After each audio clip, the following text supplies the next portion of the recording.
Olá, é uma alegria muito grande poder estar falando com você através desse programa, desse projeto A Igreja em Sua Casa.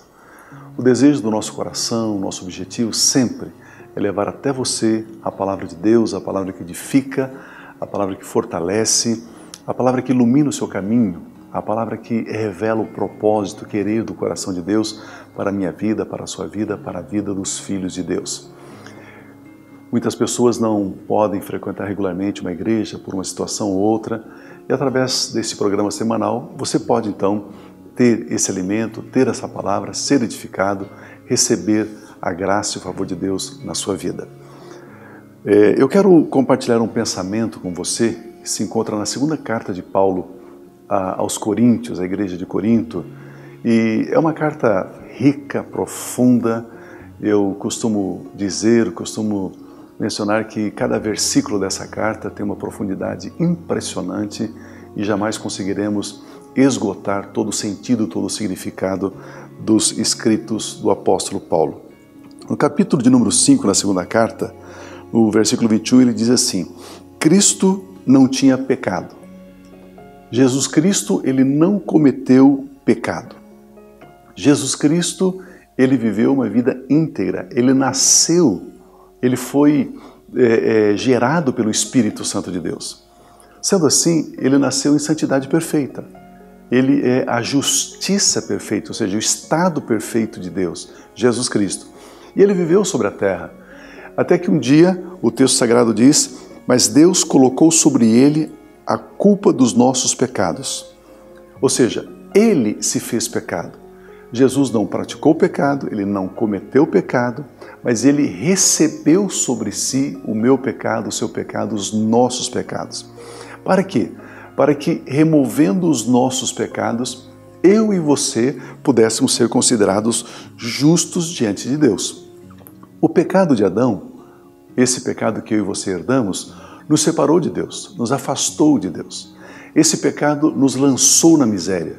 Esse pecado nos lançou debaixo da influência da doença, da escassez, da briga, da intriga, do vício, da destruição, do medo, da discórdia. As consequências do pecado de Adão são consequências terríveis. Agora, o texto sagrado está dizendo que Jesus sem pecado, ou seja, ele não tinha dívida alguma. Aí então Deus colocou as minhas dívidas, as nossas dívidas sobre Jesus Cristo, para que ele pudesse pagar. Mas a Bíblia diz que o salário, o pagamento para o pecado é a morte. Então, para que Jesus pudesse pagar, para que Jesus pudesse saldar a nossa dívida, nos livrar da nossa dívida do pecado, Jesus tinha que morrer. E Jesus morreu. Ele morreu, ele entregou a sua vida ali na cruz do Calvário. Uma morte de condenação, uma morte horrível, uma morte terrível. Ele em agonia, por causa das minhas transgressões, das nossas transgressões, ele morreu. E o texto diz, desta forma, nós podemos ser declarados justos diante de Deus pela fé em Cristo Jesus. Ou seja, eu creio que Jesus pagou o preço no meu lugar, eu creio que Jesus morreu no meu lugar, eu creio que Jesus derramou seu sangue no meu lugar, creio.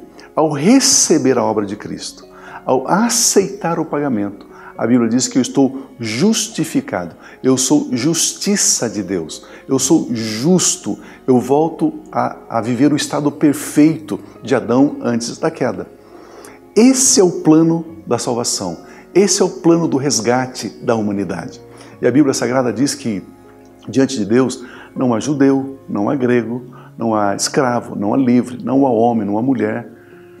Nem a circuncisão e nem a incircuncisão tem valor algum, mas sim o ser uma nova criação. A nova criação é essa criação que crê em Cristo Jesus, foi redimido, foi perdoado dos seus pecados e agora pode viver uma vida em paz com Deus. Em paz com Deus. Amados, isto é o Evangelho.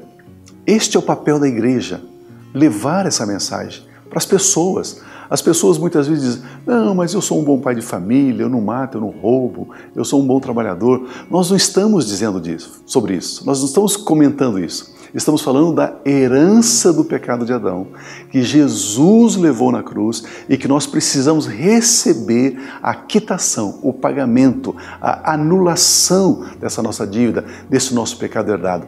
Quando cremos em Cristo, por meio de Cristo, através da obra de Cristo, nós somos justificados, somos considerados justos, como Adão antes de pecar, antes de transgredir. É essa mensagem que eu e você temos que anunciar na escola, para os nossos colegas de classe, no trabalho, por onde passarmos. As pessoas estão debaixo de uma dívida, debaixo de um jugo, debaixo de uma opressão, debaixo de uma condenação, sendo que essa dívida já foi paga. Mas elas não sabem que essa dívida foi paga. Elas precisam saber. Isso é anunciar as boas novas. Isso é o anúncio do Evangelho. Olha o que diz o versículo anterior. Portanto, nós fomos enviados para falar em nome de Cristo, e é como se Deus estivesse chamando as pessoas por nosso intermédio. Em nome de Cristo, nós suplicamos a vocês, façam as pazes com Deus. Nós somos embaixadores, somos enviados para levar a mensagem da reconciliação. Façam paz com Deus, reconciliem-se com Deus, volte-se para Deus como? Crendo que Jesus pagou a dívida, crendo que Jesus nos purificou dos nossos pecados, crendo que Jesus nos perdoou. A partir desse momento, nós temos paz com Deus, nós nos reconciliamos com Deus e podemos chamá-lo de Pai, Pai Celestial, meu Pai, Pai Eterno, Pai Bondoso, Deus, o meu Pai. E como Pai, nós somos herdeiros dele. E agora, para vivermos uma vida de herança, uma vida de herdeiros, aí sim, devemos desenvolver a nossa salvação, devemos crescer na graça e no conhecimento, devemos saber como viver essa nova vida, viver em novidade de vida, não mais debaixo dessa condenação, mas uma vida perdoada em Cristo Jesus. Aí sim nós frequentamos a igreja, aí sim nós estudamos a palavra de Deus, aí nós temos cursos bíblicos para crescermos, entendermos como é viver essa vida agora em paz com Deus, como filhos de Deus, como herdeiros de Deus, através da obra de Cristo Jesus. Quando eu e você aceitamos esta verdade, quando eu e você cremos nessa verdade, queridos, muda a nossa existência, muda a nossa percepção de vida. Nós levantamos pela manhã, sabemos que somos filhos de Deus, que temos uma herança eterna em Cristo Jesus e passaremos a nossa eternidade com Deus. Eu quero orar com você, mas antes de orar, eu gostaria de encorajar você a enviar para nós um e-mail. Como você tem recebido esse nosso programa, esse nosso projeto, a igreja em sua casa? O e-mail é abatv@aba.org.br. Pode acessar, compartilhar facebook.com/a igreja em sua casa, tudo junto. E aí você pode mandar esse link para um amigo, para ele também ter esses devocionais semanalmente. Eu tenho aqui um pedido de oração. Nereu, passando por um momento de doença na sua vida, na sua casa. Tem aqui a gratidão do irmão Jefferson, né, que tem acompanhado também a nossa programação, dizendo o quanto tem sido edificado. Aqui temos uma pergunta de um irmão Daniel. Eu frequento uma igreja, será que eu tenho que dizimar na igreja que frequento ou posso dizimar em outro lugar? E ele até menciona que um tempo atrás eu preguei, né? Como que eu poderia almoçar num restaurante e pagar no outro? Exatamente isso. Se você frequenta uma igreja, então as suas ofertas, suas contribuições, seus dízimos, a sua responsabilidade é com a igreja que você frequenta. Se você quiser enviar para qualquer ministério uma oferta alçada, uma oferta extra, aí sim é uma decisão pessoal, uma decisão sua. Mas a igreja que você frequenta tem despesas, tem gastos, tem custos e você está ali se alimentando, se nutrindo dessa igreja, então você deve sim abençoar esse ministério também através dos seus dízimos e das suas ofertas. Vamos orar ao Senhor. Pai de graça, Pai de amor, obrigado. Obrigado porque nós somos teus. Em Cristo Jesus nós temos a redenção, o perdão e por isso falamos contigo como um filho fala com o Pai. E o Senhor é um Pai bondoso. Pai, jamais conseguiremos entender a sua bondade, a grandeza da sua bondade. Mas Deus, o Senhor não pede que entendamos a sua bondade. O Senhor pede sim que recebamos, que creiamos que o Senhor nos ama. Por isso eu quero colocar esses irmãos que pedem oração, que compartilham necessidades, Senhor, declaramos saúde na vida desse nosso irmão Nereu, declaramos, ó Deus, que o Jefferson continua sendo edificado, fortalecido.